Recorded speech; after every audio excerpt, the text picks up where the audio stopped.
This Honourable House is now in Standing Finance Committee. Honourable Member for Christchurch West. Thank you very much, Mr. Chairman. Minister, the first thing I wanted to ask you is, I'm aware that the government has expanded the number of embassies that we have across the world. And I was going to ask, my first question, where do you now have embassies across Barbados?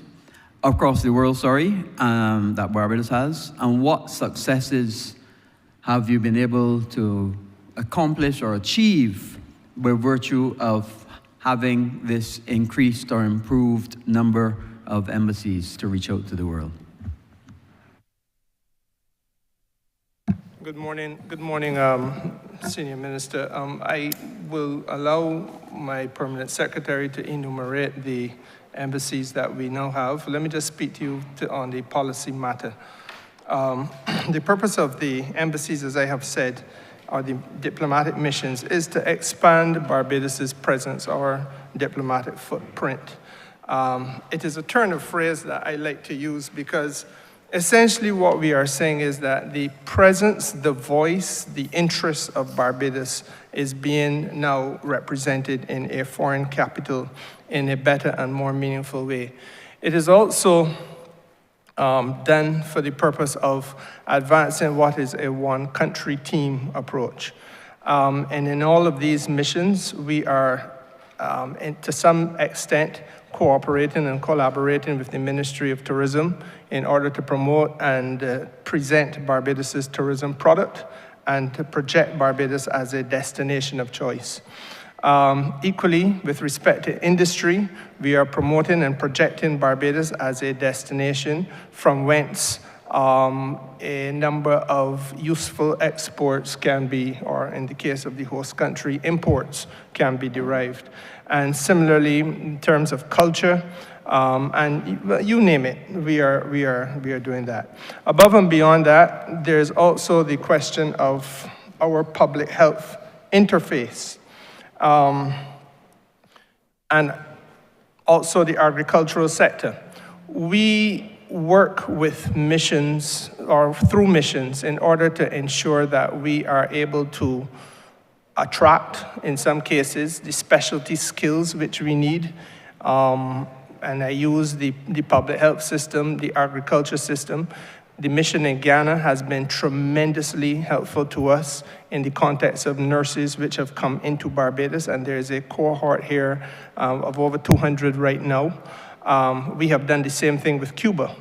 And at some stage today, I would really hope that the House allows me to elaborate on the relationship between ourselves and Cuba, especially within the context of the recent policy indication from the United States. I hope you can elaborate on it. No.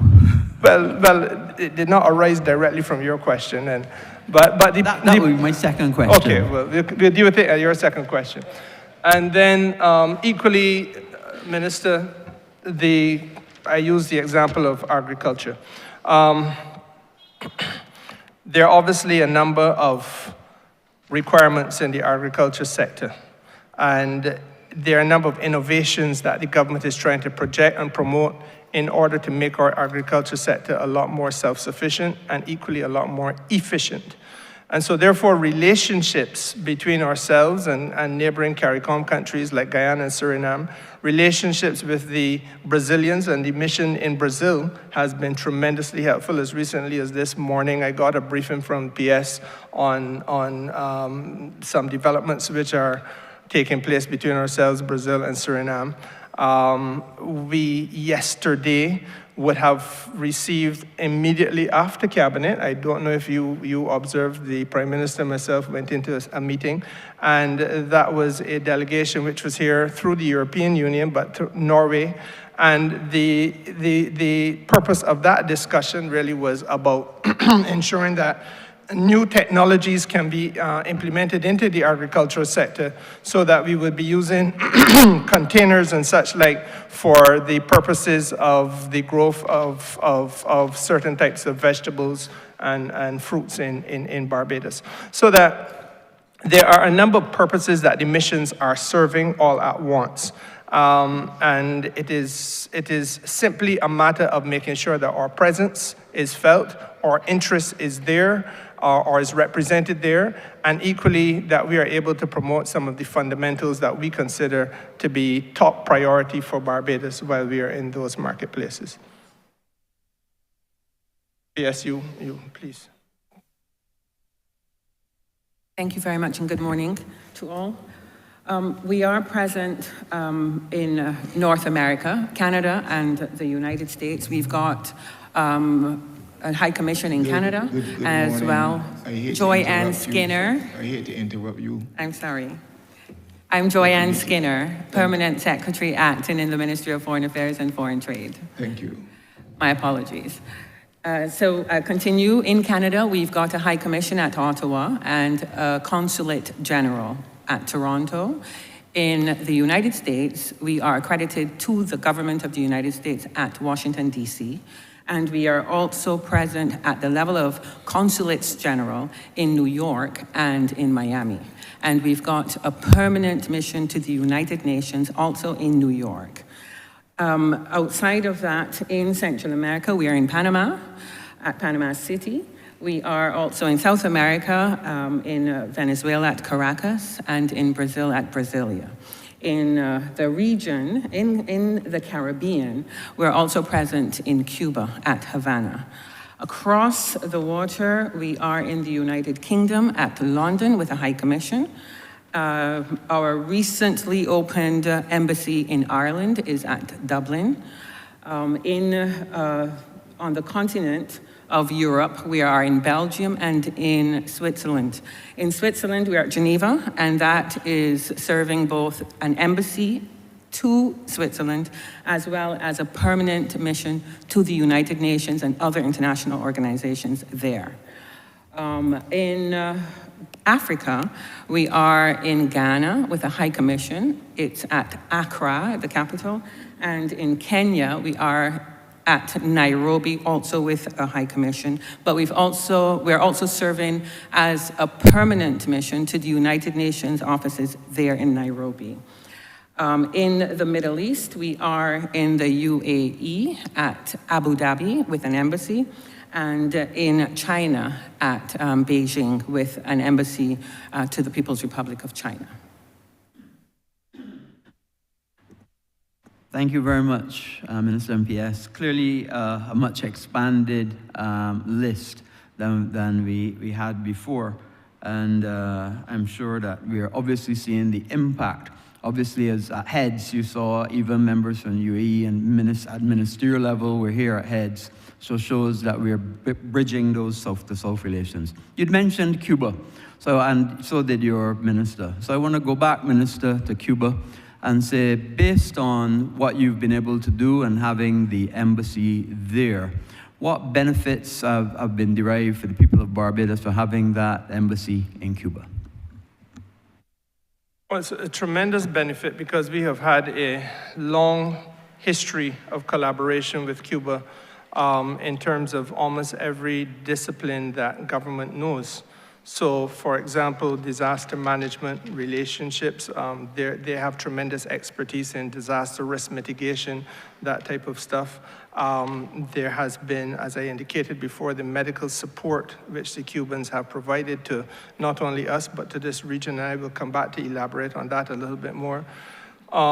Sports and culture. There have been times when here in Barbados we have had Cuban coaches and so on who have been working here with some of our athletes. Cultural development, I think, speaks for itself because we've all seen the cross-fertilization of cultural experiences between ourselves and Cuba. Human resource development in terms of training in a number of areas and various disciplines. Special education needs is one that I know some Caribbean countries have benefited from. I would not want to say specifically that Barbados has been one of them, but I know Guyana, for example, has been, and the Bahamas as well. And equally, I mentioned culture, and it came to mind just now that there's a School of Arts, I believe, that has begun in Jamaica. But in terms of Barbados specifically, we have had a lot of those types of relationships. Now, perhaps I should use the opportunity to say that the matter of most immediate concern for us is a matter about which we really have to be very sober and at the same time very measured in terms of the way in which we relate to it. The fact that it has now been signaled to us that Cuban medical brigades are an undesirable aspect of what others would see as a relationship between ourselves and Cuba. And therefore, the consequences of having them working in our country would be the withholding of visas is a matter legitimately of some concern. And we're going to have dialogue on this matter. I recall before I was in this seat that there would have been a period of time when concern was raised as to whether the nature of the relationships between those people who were coming to work in some Caribbean countries and the Cuban government itself was one which could suggest that there was forced labor. I believe that the policy response at that time was to do the necessary auditing and inspection of our own systems across the region to ensure that it was the fullest transparency, that this is really a matter of functional cooperation in its purest sense. And that, honorable member, is what it is intended to be. Functional cooperation between a country that has some levels of expertise and ourselves, because we do not have that capacity as yet, and we want to build it, so there's a transference of knowledge, while at the same time building out your capacities, as we have seen.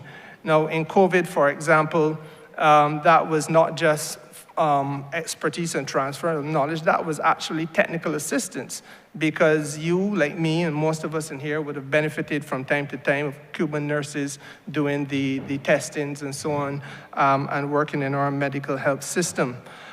It is important, it is really important, though, that the temptation to respond in a manner full of testosterone does not overcome us, and that we do seek and secure a mature dialogue with our friends in the North in the United States on this matter.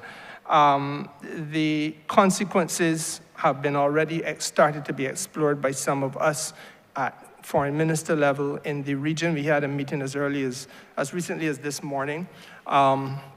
And the truth of the matter is that Grenada has signaled, for example, that, if you took the Cubans out of their medical health system, their public health system in Grenada, you would be down to one anesthesiologist in the country and one cardiac surgeon. So they obviously are heavily dependent. Interestingly, so too is Jamaica, deeply intertwined with the assistance from Cuba. And it will vary from country to country. I think that what is important, and there is a book called Politics Among Nations by a gentleman called Hans J. Morgenthau. And he keeps making the point that the only permanent interest of any country is its national interest. And what is our national interest? Our national interest really with Cuba is what we have just discussed, the diplomacy of development, where we have had functional cooperation in several areas, which is the first question that you had asked me about. And the need for dialogue is absolutely necessary on this matter, so that on all sides of the Atlantic, there is an understanding of what we are trying to achieve with our relationship with Cuba. And while we respect and appreciate the angst and the concerns of those in the North, we also have to realize that the book of Matthew teaches us, Minister, that, when I was sick, you visited me.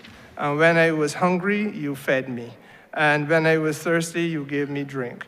And therefore, our voices, I think, still have to be heard in this matter, because our relationship with Cuba has been a developmental one.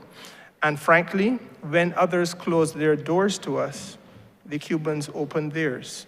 And so in their hour of need now, we continue to be of assistance to Cuba as best we can.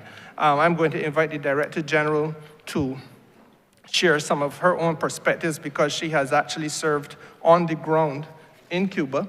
And the fact of the matter is that she is at the centerpiece of some of the assistance that we now lend to Cuba in terms of assisting with some of their essential needs. Thank you, Minister. Ministers, in addition to the points made by the Minister in respect of our relationship with Cuba, the fact is that engagement with Cuba and certainly the operations of the Embassy of Barbados at Havana have had to take place within the framework of the United States Helms-Burton law, which has extraterritorial reach. So Barbados has been obliged to ensure that we operate within the framework of Helms-Burton so that we cannot be accused in any way of flouting the sanctions which are imposed on Cuba. Because even though the sanctions are imposed on Cuba and on the Cuban state, the impact of those sanctions redound on the operations of every country that engages with Cuba. And we have been careful to ensure that any assistance that we give to Cuba fits within the framework of Helms-Burton and qualifies as humanitarian assistance. So even though, we have sought within the framework of Helms-Burton to find ways that we can continue to develop our relationship, we have always ensured that Barbados is in compliance. In respect of the nurses, for example, who had served in Barbados during the COVID time, one of the things that we did, and mindful of the US concerns about human trafficking of Cuban officials, one of the things which we were certain to do is to ensure that every Cuban hired during that time had their own bank account, so that Barbados was not paying any funds directly to the Cuban authorities in a way that could bring us under the scrutiny of the United States administration. So certainly as we go forward, we have to review the arrangements in place, because in addition to the nurses, there are also coaches and other officials whose expertise Barbados may need to call upon from time to time. Certainly as we seek to fill the skills deficit in Barbados. And we certainly will have to ensure that we do the necessary to ensure that we operate within the framework of the Helms-Burton Agreement and extraterritorial reach. Thank you. Thank you very much. My final question before I come back has to do with the Economic Partnership Agreement. I was just thinking back, it's almost 20 years now that I was the representative for the ACP-EU, and I'm seeing the member for St. James North smiling because I replaced him, I believe, as the representative. Or he replaced me, I think, something like that. But he was the representative at some point. The member for St. Michael East as well, I think, was also a representative for the ACP-EU non-ministerial meeting that's held in Geneva or other places and so on across Europe. And it was hard work to try to negotiate EDFs and the EPAs and so on. And I think you're now on, I guess, the 14th, 13th EPA now? What EPA you're on now? The 14th, something like that. But if you could elaborate for the benefit of the people here, and obviously those listening, what is the status of the negotiations and what benefits have redounded to Barbados with that agreement, with the Economic Partnership Agreement, with the European Union and the region?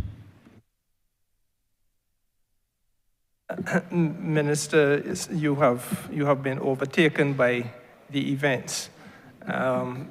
yes, when you were doing that work, which you did admirably on behalf of the government and people of Barbados, we were negotiating in the Economic Partnership Agreement. Then subsequent to its being signed, Europe developed a slightly different perspective in terms of their own partnership. It is now an ACPS, Association of Caribbean and Pacific States, Africa, Caribbean and Pacific States, with the EU partnership. There are now a number of different approaches taken by Europe, including a gateway, I believe it is called, where regional businesses are being given opportunities. And in fact, as you pointed out in your very first intervention, the President of the European Union, Ursula von der Leyen, was here in Barbados, and this is a first for this region. The first time that we've had that high-level ranking official from Europe come here.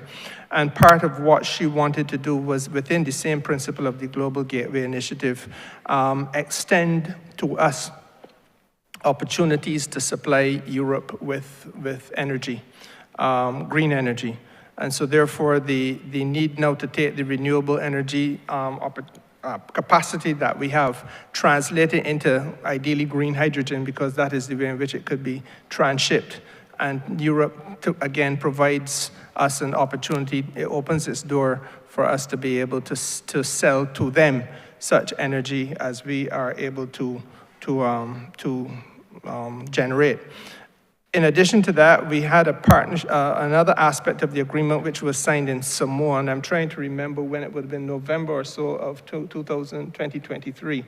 And that Samoa partnership generated some discussion in the region, largely because of the fact that it took us where I suppose culturally some people are uncomfortable in going. But again, part of interfacing with the wider world is to give us a chance to reflect a little bit on how we do things and whether what we do is really satisfactory.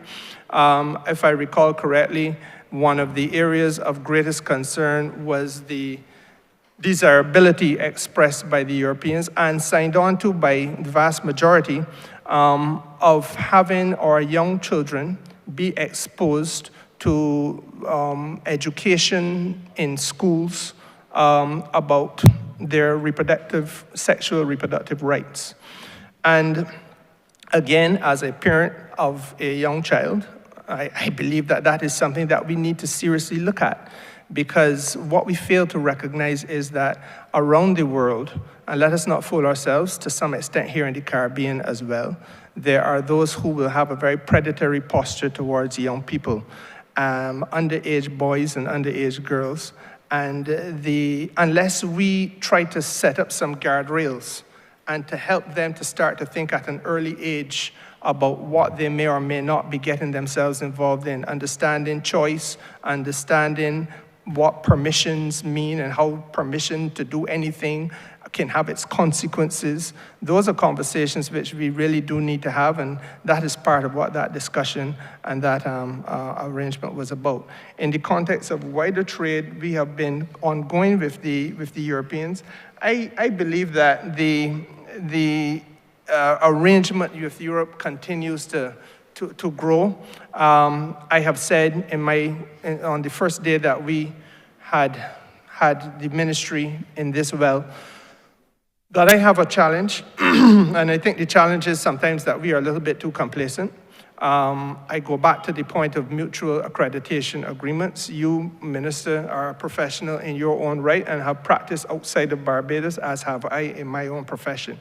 And you know that it is an opportunity for those of us who have benefited from university education and secondary education to be able now to become foreign exchange earners in our own right. But if we do not have accreditation agreements, recognition of accreditation agreements, then we do not allow for those who have the skill sets that the country has invested in to maximize the opportunities that are at their doorstep. And so, again, if I use my own profession, for example, Suriname is part of CARICOM, and under the rules of CARICOM, there should be freedom of movement and freedom to establish in Suriname, and there is. But it is useless to the average lawyer in Barbados because even if he chose to go there, the accreditation issue is still going to stand in his way. And we've just brought Martinique into the mix, and the rules will allow you to establish in Martinique. But if you chose to do so, the accreditation issues will stand in the way of those who go into Martinique. And we have to make sure, therefore, that we move with alacrity as a region. And this is a matter which we are trying to put onto the front burner again, because it did flounder between December 2007 when the EPA was signed, and I would say 2018, 2019 when new administrations came into the region again and recognized that these were deficiencies that had not been faced and fixed and wrestled to the ground. I hope that satisfactorily answers your question. Thank you very much, Mr. Minister. Minister, I will come back. In particular, I'm interested in improved free movement within CARICOM. I did hear you say that, there was a discussion about those parties that want to establish that free movement are free to do so, but it'd be interesting to hear more on that topic. But I will save that for when I come back. Mr. Chairman, I yield back. Thank you, Honourable Member. Honourable Member for St. James North.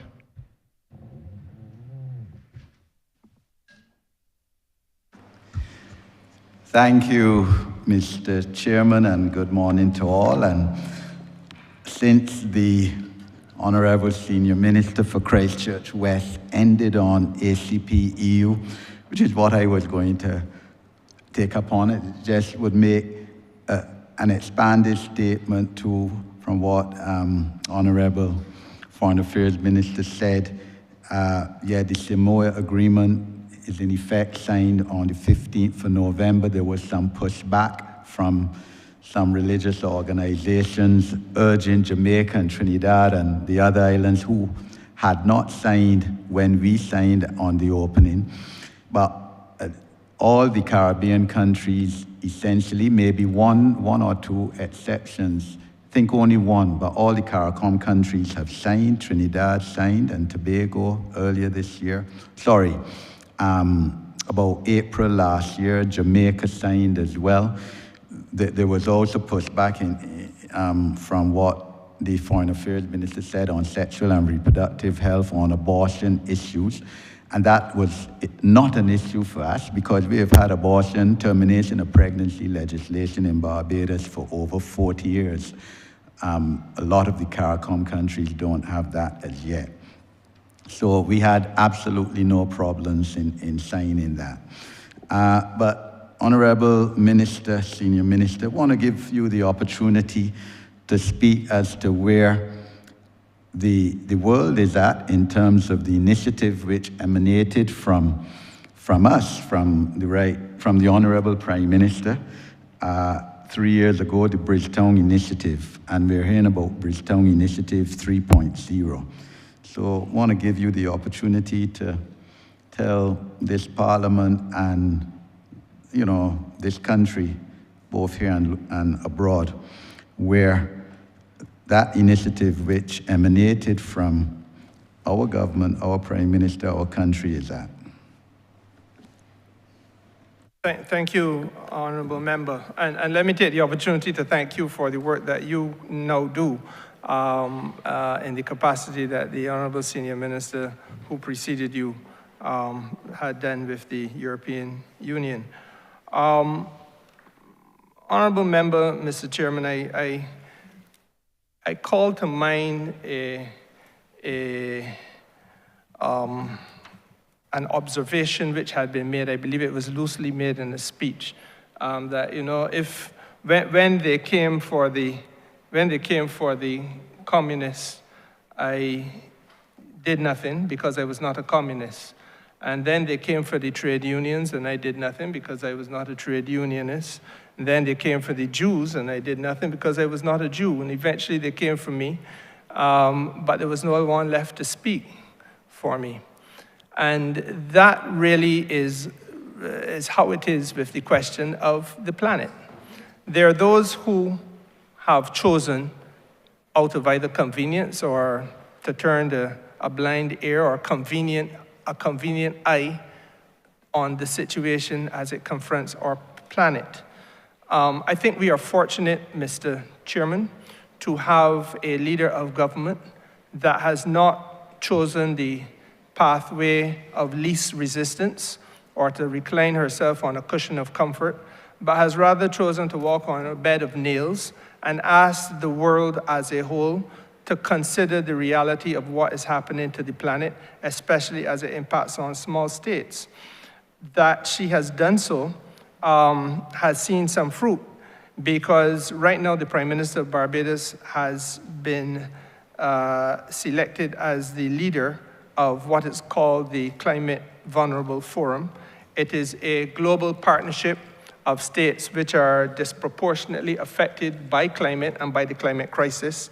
Its mission is to engage the industrial powers of the world in relation to the social and the economic vulnerabilities which confront some of our small states and which are consequential upon the climate crisis.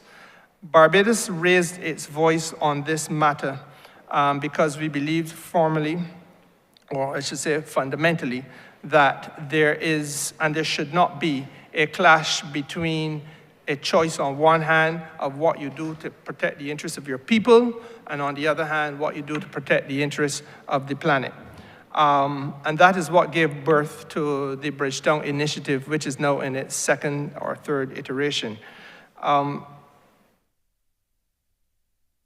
The idea behind it is also about increasing and redirecting the flow of finance, what is called or the financial architecture. And we are trying to ensure that there is a reshaping of the international financial system. And why is that important?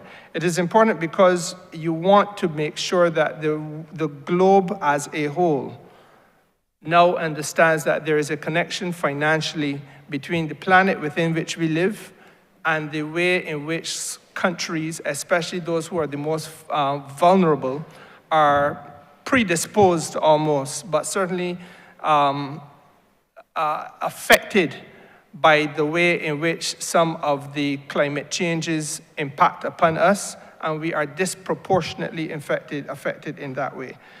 To condescend to some specifics, issues like sea level rise, about which this country really does not speak sufficiently among ourselves, but it is a reality confronting all small island states. If you think about the reality of sea level rise, you're recognizing already that in the islands of the Pacific, some countries have been or are in danger already of being swallowed up. Large portions of their land mass, their terrestrial space, has already gone underwater. Ask ourselves for a moment to pause and think of a west coast of Barbados where Paynes Bay has started to disappear, where Fitz Village has disappeared, where Prospect has disappeared. That is the existence of some states in the Pacific. The other issue of drought, we understand in this country only too well because the Honourable Deputy Prime Minister of Barbados had to come to the nation in 2023, I believe it was, with a special arrangement in place in order for us to mitigate the use and conserve the use of our water, because for the first 5 months of that year, we had rainfall which was 53% below the average for the last 30 years or so. The question of extreme weather events and storms, I don't have to tell anybody in this house about that because we've all lived on that with that reality, and we understand, and in fact, top of mind should be Hurricane Beryl, which had its own peculiar impact on us only a few months ago. And then, of course, there's the question of loss and damage. The consequences of these events has been that serious loss physically and financially has been incurred, and as a result of that loss being incurred, Mr. Chairman, there has to be some way of recovery.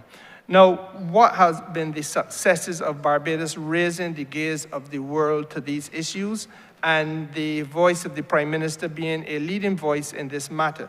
And people like to belabor the fact that obviously if you are going to lead a group like the Climate Vulnerable Forum, which is 68 or 70 countries, I can't remember off the top of my head, you're going to have to be doing some traveling.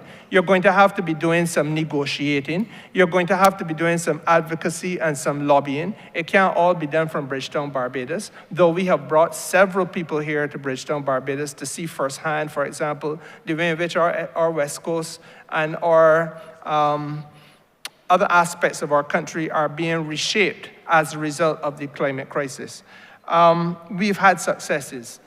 The so-called debt pause clause, which is really a pause on the repayment of debt for a period of 2 years or so in the aftermath of let's say, a hurricane, and the opportunity given to the government of the country affected to be able then to say, I no longer have to repay this debt on a monthly basis or annual basis for 2 years. What I can now do is to take the money that I would have otherwise to look for and repurpose it for the purposes of ensuring that I can rebuild the schools that get knocked down, that I can replace the hospital and the polyclinic that got damaged, that I can ensure that the airport is functional again. In the case of Beryl, that the fishing marinas are able to operate as they did before, that the Bridgetown Harbor can be repaired. Those are the real man on the street, very realistic issues that we've had to confront, and that we now have been able to get multilateral development banks, the people who lend countries money, to understand that you write into the contract of a loan that there is a provision for a state in those circumstances to be able to benefit. That is a direct benefit of what we have been doing with the Bridgetown Initiative. Again, another success has been the ability to get the IMF, International Monetary Fund, to review their policy on surcharges. On every loan, there is a surcharge attached to it as a means of managing the way in which you treat the loan and making sure that the person who is borrowing or the country that's borrowing is being responsible. And we have said to them that, look, the surcharges are making loans more expensive than they need to be, and we need to revise that policy. And in the case of Barbados, it has not only successfully been done, but it now saves us, I believe we now save something in the vicinity of $12 to $16 million every year as a result of that. And then, of course, the question of governance of the international institutions, the multilateral development banks. These were entities created after World War II. We were colonies then. Nobody took us as being significant. But we have to have a voice in today's world. And so therefore, there's now an acceptance that we must rethink governance and have representatives. I think it has been agreed that Africa will be represented on the board of the World Bank. I know for sure that there's, at the United Nations, again, a space will be made at Security Council for the African countries, and others like us who are exposed disproportionately to the climate crisis. So I think, Honourable Member, that is about as far as I could go within the time allocated to me to explain to you where we are and what the Bridgetown Initiative really is about. Thank you, Honourable Senior Minister. I will next move on to our relations with China. Very important. China, of course, 1.4 billion people, second largest population in the world, I believe surpassed around the middle of last year by India, according to the official statistics. And it was this party in government that, 47 years ago, entered into diplomatic relations with China. At the same time, I believe, as Trinidad, Jamaica, and Guyana did. And we've had very good relations with them. After all, we're friends of all, satellites of none. And certainly last year, many members of this parliament traveled to China on official business. You, Honourable Chairman, accompanied me on one visit. You know, the Honourable Deputy Prime Minister went, Honourable Senator in the other place, now Minister of Educational Transformation. He went right after us. I believe Senior Minister of Christchurch West also went. China is an opportunity for us in terms of expansion of business and our rum, which is the #1 rum in the world, and just up to last year's budget and financial statement, I think it was 2 years ago, Honourable Prime Minister, Minister of Finance spoke about expansion of our rum industry and that we need to export more rum, and I believe this is an opportunity, one of many opportunities we have for China, in spite of the far distance. And I want Senior Minister to give you the opportunity to tell us about our relations with China as they stand at this time. Thank you very much, Honourable Member. Our relationship with China continues to grow from strength to strength. And I take the opportunity to say to you that you're quite right. I think it was in 1967 that the late national hero, the Right Excellent Errol Walton Barrow, who obviously would have been Prime Minister of Barbados at that time, made that very profound statement, which has been honored. It's a time-honored statement. I think there's been no government of the country that has departed from it, that we will see ourselves as friends of all and satellites of none. What I think people often forget is that he went on to say that ours will be a diplomacy not of power, but a diplomacy of development. And in many regards, therefore, as with Cuba, we have found a development partner with China. It offends some people, apparently, because they look only at the ideology of the country without recognizing that we are able to and have successfully been able to navigate the simplistic ideological issues and deal really with simple development issues as we treat to the country of China. And in so doing, we've been able to sit at a table of negotiation and, with respect, tell them that we do not share necessarily their perspective on a number of things. But having said that, as one developing country to another, we believe that there is room for us to have dialogue on matters of mutual concern and of significance.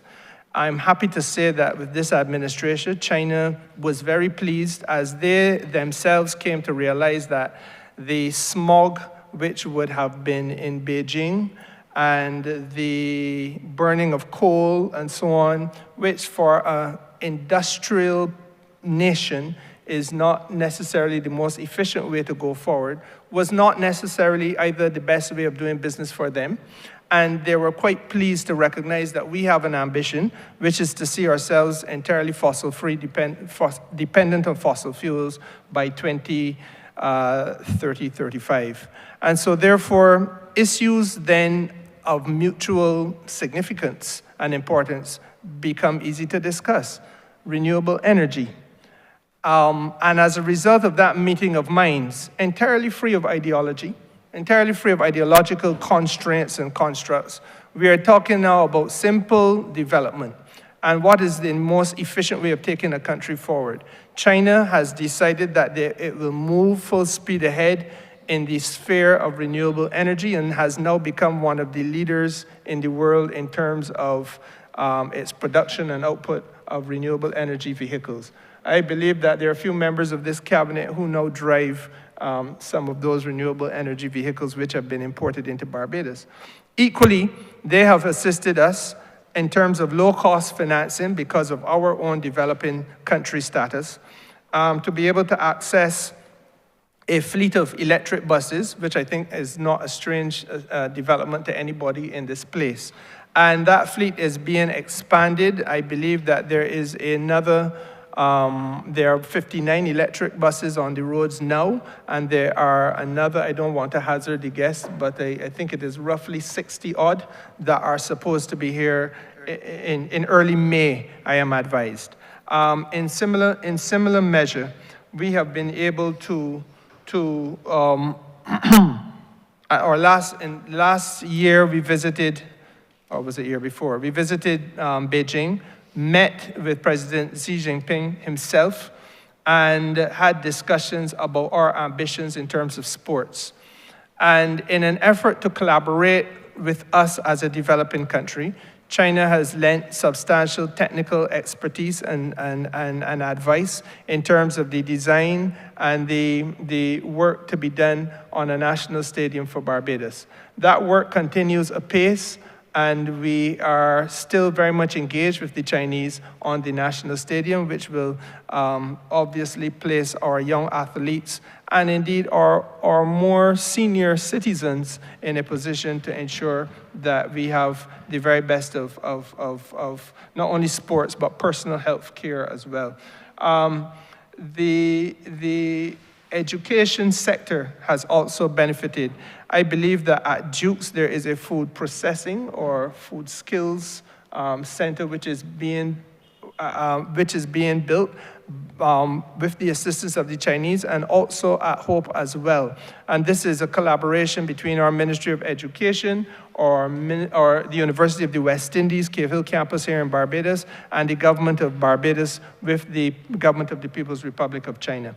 In terms of trade, it is correct to say that Barbados rum is now on the shelves of the Chinese commercial places. And similarly, there is a hope that one day we will have more tourism from China. That is long-haul tourism by any stretch of the imagination. It's not something that can happen tomorrow morning, but the important thing is that you put the frameworks in place. And so therefore, recognizing Barbados as one of those destinations for whom permissions will be granted for that type of travel. Because remember, we are still talking about a social and economic structure that is very different from ours. In our case, you get a passport, go on a plane, and sometimes you don't even tell your boss that you're leaving the island. More requirements are necessary on the Chinese side. But these are the discussions that have been taking place, and as I just indicated, there is a lot of fruit that has have been harvested from the tree, and long may it continue. Thank you, Senior Minister. Now, with your permission, Honourable Chairman, I'll direct attention to Africa. I believe that it is an indisputable fact that this administration has made the most concerted efforts, more than any other previous administration, to develop relations with the African continent and our African diaspora. The only other time in my recollection we have made such an effort was in the last term of office, 71, 76 of the Right Excellent Errol Barrow, when we had quite a few cultural exchanges with Africa. I remember going to the then newly built National Stadium and seeing, I think it was South Africa and Botswana, other cultural shows with Africans who came to Barbados on official cultural shows. And Honourable Senior Minister, I want to give you the opportunity to speak in wider detail. I know you mentioned it briefly in terms of our relations, our thrust into the African continent, and why clearly you believe this is of benefit to our country in an era where, you know, our relations, as you have said earlier, with our traditional partners, United States and others are clearly, especially within the last few weeks, are going to be challenged, and where multilateralism, which had prefaced relations, global relations, is now under threat. Thank you. Thank you very much, Honourable Member. And let me then begin on the question of multilateralism, because as I said at the very outset, I philosophically remain aligned, and I think I am fixed and immovable on this question of the importance of multilateralism. Many states coming together in order to find common understanding, to find partnership, to find purpose in the broader interest of peace and prosperity, and quite frankly, as I just indicated, on the climate matter, on the well-being of our planet. And I think that that is something that is a fundamental. My view is that for a small island like Barbados with a shrinking population, now down back virtually to 266,000 again, we would have no voice, and we would simply be rendered irrelevant if we do not find partnerships with others. And we have to find partnerships, in my judgment, Mr. Chairman, with states that are like-minded and that are in a similar development dimension and are prepared to prioritize some of the things that we consider to be fundamental. The development trajectory of the country, the protection, again, of the planet and the environment. These are common issues that we will find synergy with other states on. Africa is one of those states, and it is pregnant with potential, pardon the pun. I believe, Mr. Chairman, the history of the administration is very clear. We opened a mission in Kenya. We opened a mission in Ghana. I have already indicated the fruits of that in a very real sense, because there are folks lying down in a bed in the Queen Elizabeth Hospital now, or in a polyclinic somewhere in Barbados, who are being treated, as I speak, by Ghanaian nurses, sourced through the efforts of the mission over there.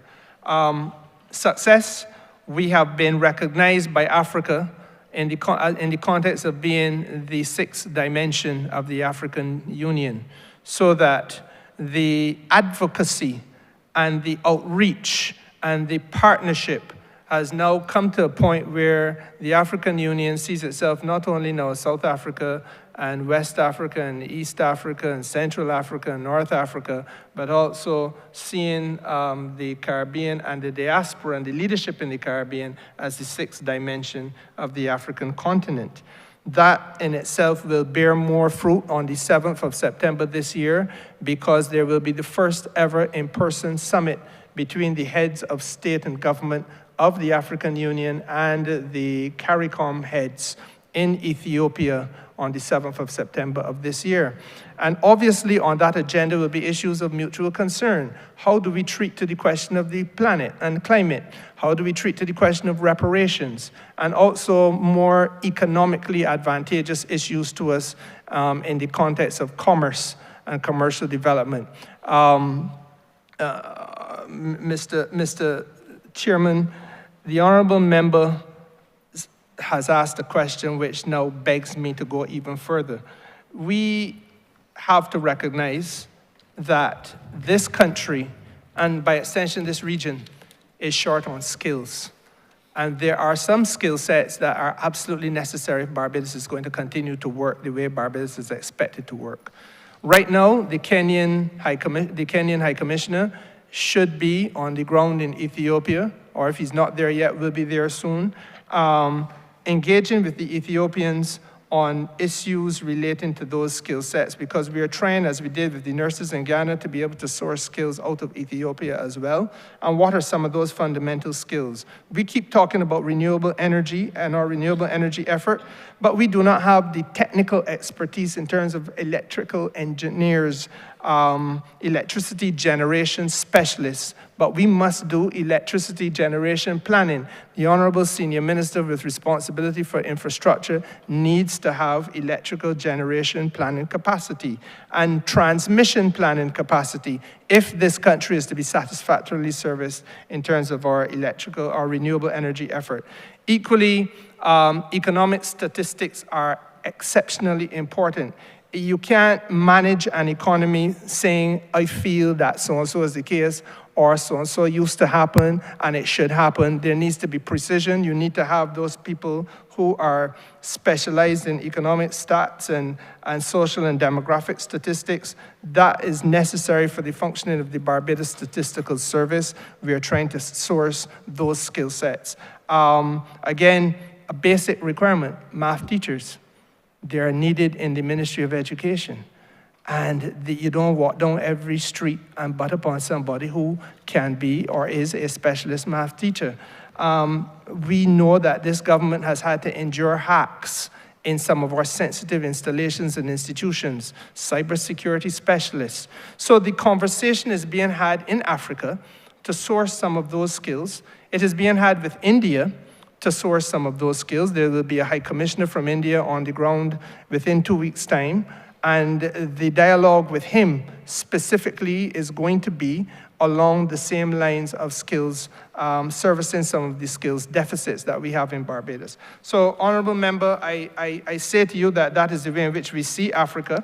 Obviously, tourism is one of those things that we continue to work on, and the aviation links are matters of discussion. I wish that it could happen faster, but there is an economic requirement and an economic imperative.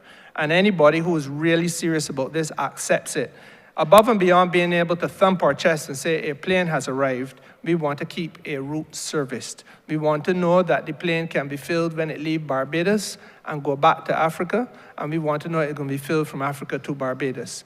And 3 and 4 trips is not going to do that. It has to be able to be done every day of every week, or at least a couple days a week of every week. And therefore, the economics of it is what is being discussed and worked through. There are certainly expressions of interest. There's a genuine willingness now on the part of some of the African heads of government with whom the Prime Minister and I have met. Last we were up there a couple of weeks ago to assist us in getting this off the ground by seeding, as they put SWD, put some money behind the flights. But the fact of the matter is, it can't only be reliant on government subsidy. That would not be good financial husbandry. And so therefore, what we are aiming at is to make sure we can create the right framework. We will help it get off the ground, but then you must, pardon the expression, keep it in the air. Thank you, Honourable Senior Minister and Honourable Chairman. My last intervention at this point. Honourable Member, you don't have any more interventions. Okay. Thank you. Thank you. I'm asking honourable members, I see a number of persons who have indicated they wish to be involved in this particular, under this particular head, and I'm therefore asking you, in order to be able to give opportunity to all, I want persons to stick within your time limits and so that everyone gets the opportunity to request or make their contribution.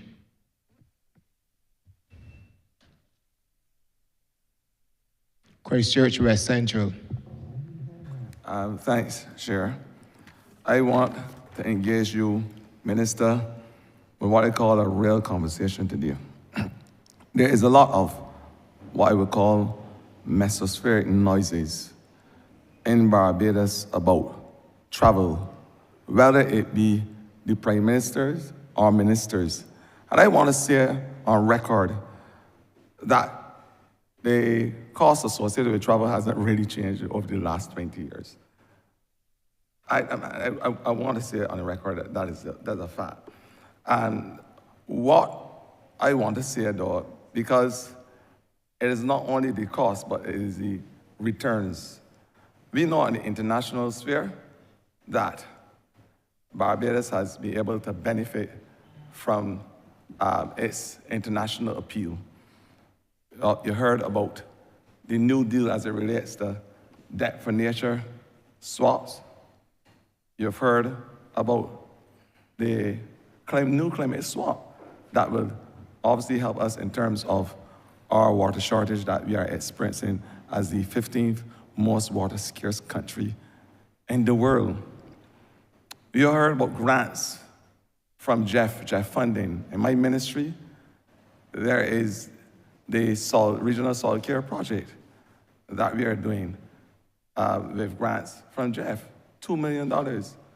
The Thor Gecko project that we are doing up at the BDF complex in Christchurch, another $500,000. And you can go on and go on all across the country and see where we have benefited.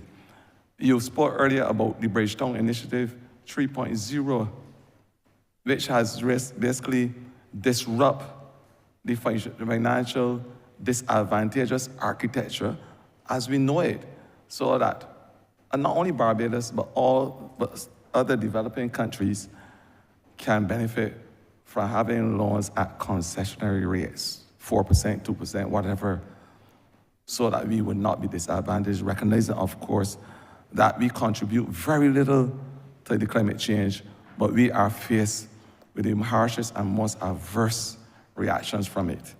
We know all of this. This is on record as I speak, that this has the benefits of our engagement, multilateral, bilateral, whatever.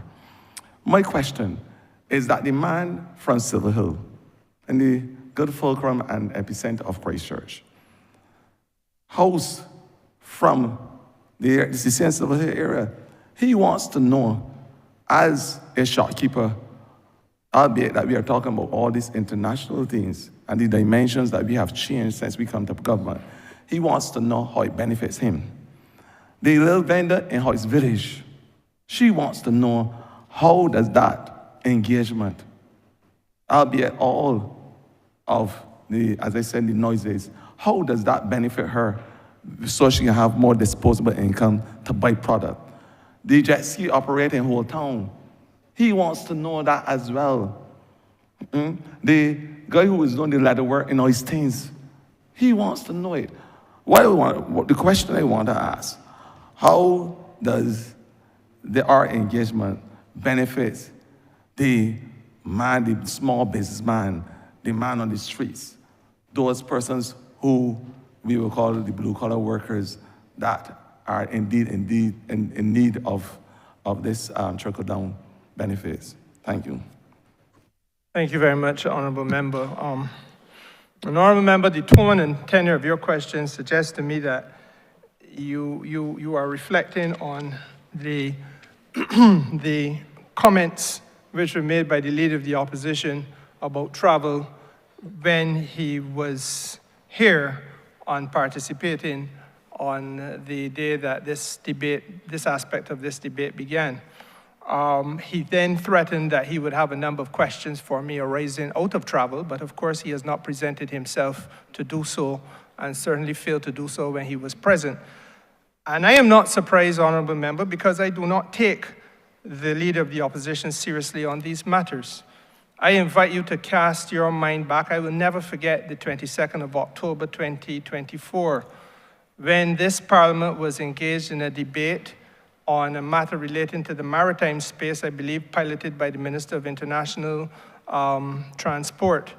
And then, despite the front page of that day's Nation newspaper indicating that over $100 million was being secured from the World Bank, I believe it was, by the Prime Minister, who was overseas at that time in Washington, D.C., working on that particular loan being settled so that we could get fisher folk in this country back to work again. The House was treated to a form of performance that was shocking, because the government was berated for doing nothing, that we did nothing to help the fishing industry, that the sector was being ignored. All of that we heard while the front page of the paper was telling us precisely where the Prime Minister was, where she had traveled to, what business she was upon, and ironically, that the business she was upon was precisely that about which she was being lambasted in the Parliament of Barbados behind her back. So I do not take the Honourable Member who is Leader of the Opposition seriously on these matters. I will go further. I know that the Prime Minister of Barbados had to go and meet in Europe with leaders of the European Investment Bank. I know that the Prime Minister of Barbados would have had to go to meet with the leadership of the Inter-American Development Bank on the question of guarantees for this country, financial guarantees with respect to the debt for climate swap, which is a historic swap, a historic, first of its kind. It was about replacing some of the outstanding, very expensive interest rate, bad debt incurred by the Democratic Labour Party, and effectively saying we will inviting the Green Climate Fund to take that back and reissue debt to the extent of which we would then see 125 million Barbados dollars, I believe it was, in savings on that reissued debt and it would be guaranteed, the repayment guaranteed by the European Investment Bank and the Inter-American Development Bank, and that it would be for the specific purposes of enhancing water management, water resource management in Barbados. And what did that mean specifically, Mr. Chairman? It meant that in the constituency of the Honourable Leader of the Opposition, where you have Worthing, you would have an upgrade of the South Coast Sewage project. You would have a tertiary treatment plant being created along that South Coast, protecting nearshore reefs on the beaches of the constituency of the same Leader of the Opposition. I do not take the Leader of the Opposition seriously when he performs in the House, and that is the only term I would use. With respect to the question you asked about the wider benefits of some of the travel, the Honourable Member would know, because he's in the Ministry of the Environment, that the Green Climate Fund granted to Barbados, not lent, granted Honourable Member, you have 1 minute. Granted, thank you, sir. Granted $40 million for the purpose of building water resource capacity for the Barbados Water Authority. That was negotiated again by virtue of travel. So the ordinary farmer in Barbados gets the benefit of augmented water supply as a result of that travel. Mr. Chairman, I indicated just now, go back to China again. The fact that we are able to secure, first of all, 59 buses from China and now another 60, that doesn't happen by remaining in Bridgetown, Barbados.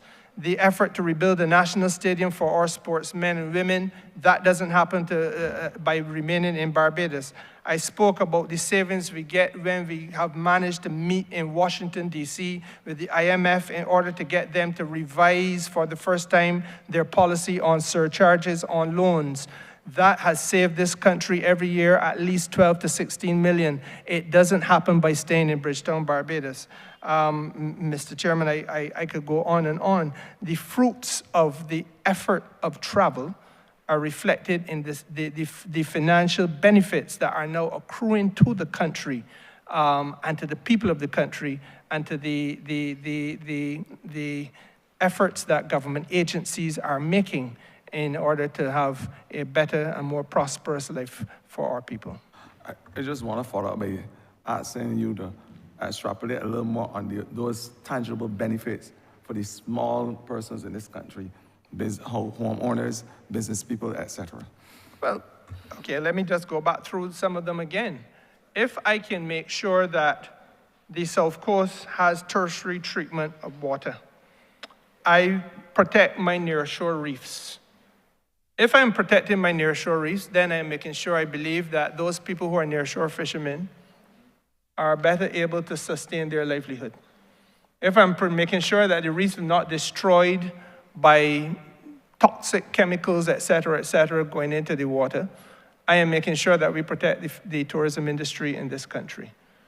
If I am able, Mr. Chairman, to have an enhanced water resource management, I am able to make sure that farmers, wheresoever they are located in Barbados, have better access to water. If farmers have better access to water, it means they have better chance of having better crop yield. And if they have better crop yield, it means they have a better opportunity, Mr. Chairman, to make money by the sale of their crops. In the context of a country which experienced a couple years ago rainfall that was 53% below the 30-year average, that is a vital and important thing. Pigs will die of thirst. Cows will die of thirst. Chickens, Mr. Chairman. So we have to make sure that we're able to look after the farmers. In the context, sir, of the buses that are coming into the country, those buses provide transportation for people to go about their ordinary day-to-day business. Everybody in Barbados does not have a motor car, but they may have a job or they may have a small business and they need to get from where they live to where their place of employment is. And so therefore an effective functioning bus system is critical for the country. and I do not know that I can break it down any further than that. To me, the benefit of having access to funding, and if you travel with a view to negotiate and you are successful in advocating for and negotiating about getting better access to financing in this country, then you create opportunities for business to develop in this country, an opportunity for Barbadian people, whether large or small economically, to be able to continue to grow and to survive. And my final question. Barbados signed on through CARICOM to the BBNJ, biological diversity beyond our national jurisdiction. I would not be true to myself if I did not add a voice to this. I want to congratulate your ministry and its role that it played in ensuring that Barbados is part of this new dimension as we seek to fulfill our obligation to realize 30% of our biodiversity by the year 2030. As I said before, when I piloted our National Biological Strategic Action Plan, it must not be an acquiescence to a United Nations General Assembly call. It must be a Barbadian call. And I know your ministry would have done a lot of work, because that is the third implementing agreement to the United Nations Convention on the Law of the Sea, the BBNJ. I am aware that the next meeting, in the not too distant future, the agreement will be at the level of the United Nations, and Barbados, obviously as part of our CARICOM brothers and sisters, will be part of that agreement. We understand the importance, recognizing that that ocean space beyond our jurisdiction is in the world about 93.3%. It can liberate 50% biodiversity with good intention. We understand all of that. Your ministry would have played an integral role in ensuring that Barbados is able to sign on for this agreement. I want you to elucidate for us about this role you would have played and the importance of us Barbados signing on to a treaty which will basically save the world in its long term. Thank you. Thank you very much, Honourable Member. And Minister, let me say to you that this question touches on a couple of things that maybe we have only spoken to in a tangential way. First of which is that we have the benefit of having as a non-resident ambassador the Deputy President of the Senate, the Most Honourable Elizabeth Thompson, who really is, if I go back, not to leave BB&J, I will come back there, but go back to the Climate Vulnerable Forum. She is the Sherpa, or those who will give guidance on, or that person who will give guidance on this matter of climate vulnerability, and that grouping of countries, which I say is either 68 or 70, who are interrogating the issue of climate with some of the industrialized powers on Earth. With regard to BBNJ, she's also our ambassador with respect to the Law of the Sea, the United Nations Law of the Sea.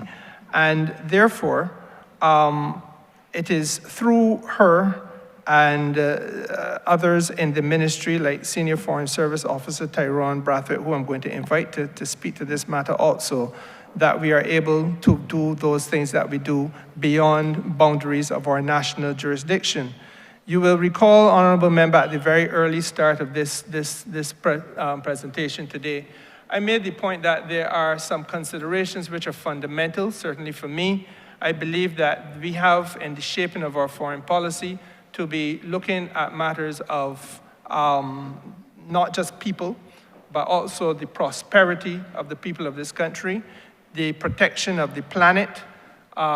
We must, in the effort to do that, because we are so small, be able to build partnerships, and we want to ensure, as a result of all that we do, that we can have a peaceful coexistence on this planet. Now, beyond boundaries of national jurisdiction, has been a global agreement where we now have a legally binding instrument under the United Nations Conference of the Law of the Sea to have the sustainable use of our marine biological diversity, and that is beyond the national jurisdiction of Barbados. It therefore means that fundamental considerations such as what do we do about the maritime space's genetic resources? How do we ensure that they are fairly managed? How do we ensure that those resources are treated equitably and not swallowed up by one particular country in an unseemly way? We have had very recent experience of a country on a bended knee at war, struggling for its survival. And there are those who report that that country is being told that its mineral wealth should be deposited at the disposal of somebody else in order for that country to benefit from assistance. Now, there is another perspective about the way global governance should work, and that there is a need for some equity and for some degree of fairness in the way in which one treats the genetic resources, and especially in the maritime space. This is an untested area, but we are breaking new frontiers or finding new frontiers, and we want to do so in accordance with what we consider to be best practices. Measures such as area-based management of the maritime space and maritime protected areas, and then the need, of course, for capacity building, because again, small states like ours do not have the capacity, even though we have tremendous space, far more space than we have terrestrial space, 425 times more water, marine space around Barbados than there is our terrestrial land space. But the building of capacity to manage resources that may exist out there, the transfer of marine technology is another matter of concern and interest to us. Now, the aim, therefore, is about building consensus around the way in which we conserve, the way in which we have sustainability in that ecosystem. And I would invite the almost said honorable member, I would invite the Senior Foreign Service Officer behind me, Mr. Brathwaite, to elaborate further on this. Good morning. Thanks, Minister. My name is Tyrone Brathwaite. I'm Senior Foreign Service Officer with current responsibility for human rights and multilateral relations in the Ministry of Foreign Affairs and Foreign Trade. The matter of the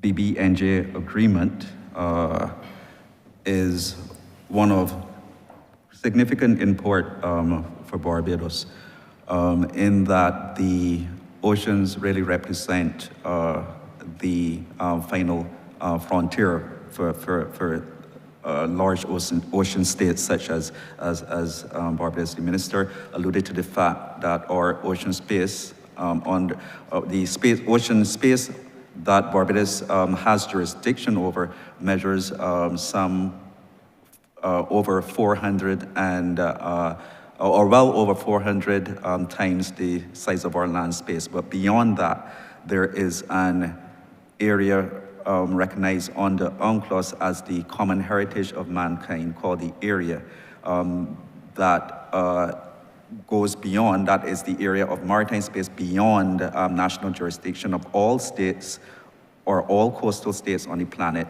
And the resources in that maritime space is, as I just said, the common heritage of mankind, and is there not for ownership by any one particular country or group of countries or any one entity within any country, but is there for all of us who occupy this planet, live on this planet. Barbados was instrumental in the negotiation of the BBNJ agreement. We co-led the CARICOM effort in those negotiations alongside the government of Belize. The minister pointed to certain aspects of the agreement that are particularly important, and I will point to 4 that concerned the Caribbean region, or the CARICOM region as a whole, and these are access to marine genetic resources, and those resources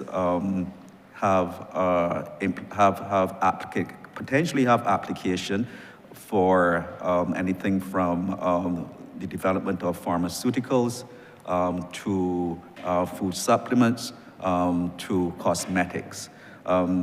There is quite a bit of wealth that lies on the deep seabed. Some of it already discovered, some of it known, some of it that is yet to be discovered. But the essential point is that there could be potential great economic benefit or commercial benefit there from the exploitation of those resources, and that is to be shared among all countries on the planet.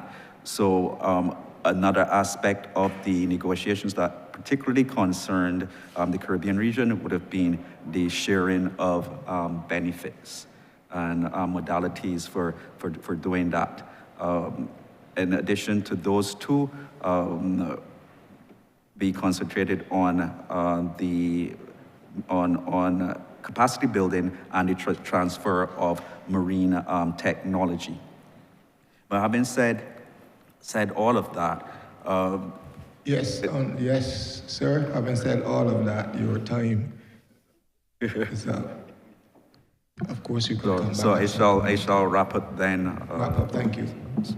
So all that to say that Barbados has remained at the forefront of these discussions, being a coastal state itself, knowing that the oceans represent our final frontier, and knowing that the resources in the area and the potential benefits that can be accrued from the exploitation of those resources are to be shared among all of us, and not just those who are most powerful or better able to do so because of their current technological advances, while leaving the rest of us behind.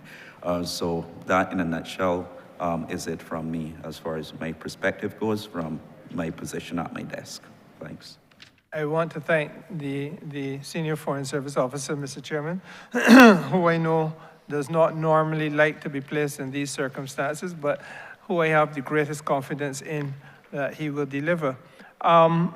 Sir, may I just also say to you that in this matter where we are breaking new ground and new frontiers, there is the Deputy Chief of Mission in Ghana, who has played an incredible role in this process, Juliet Bab-Riley, and is now recognized as an international expert on the fight against planetary challenges such as biodiversity loss and the types of things that we've just discussed with respect to this sphere. And we, again, are very indebted to the work of those in mission for the support that they give to us, though they're not at capital, but they are proving their weight worth in gold as they function from overseas. I just want to say thanks to your ministry for protecting our intellectual property, because that is what it boils down to at the end of the day. But I want to end with a simple maxim to Barbadians. It goes like this: life on this world, in this world, began with biodiversity. It will end abruptly without it. So I want to thank your ministry for your work and your efforts as it relates to protecting that which will save this country. Thank you. Honourable Member for Christchurch West.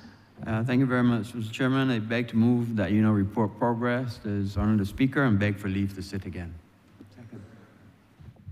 The question is that I do not report progress to His Honour the Speaker. Beg for leave to sit again. All honourable members in favour, say aye. Honourable members against, say no. I think the ayes have it.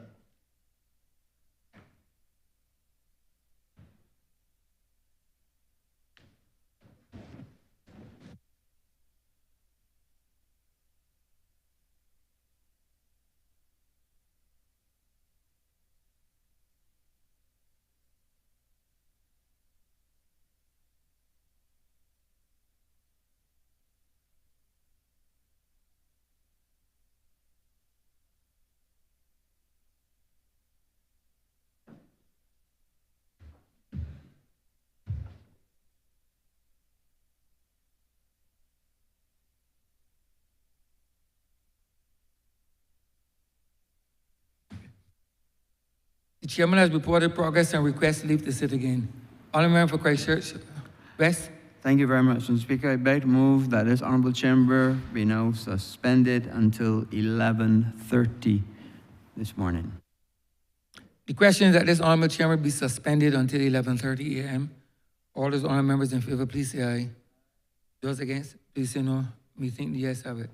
This honourable chamber stands suspended until 11:30 a.m.